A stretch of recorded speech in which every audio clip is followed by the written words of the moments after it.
Non, il ne donne pas le cancer, ou plutôt il n'y a pas de lien établi entre les ondes radioélectriques émises par notre smartphone et l'apparition de cancer en l'état actuel des connaissances.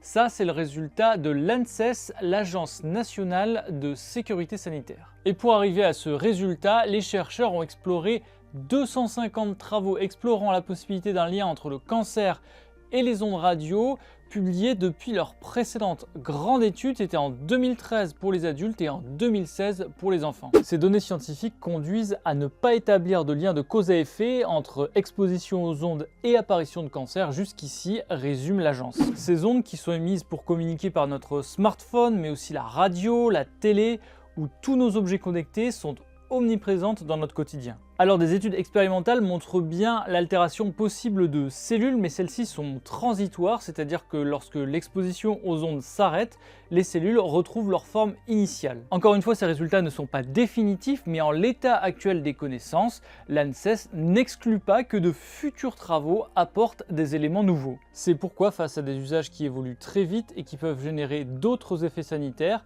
l'agence maintient ses recommandations de prudence et en particulier chez les enfants.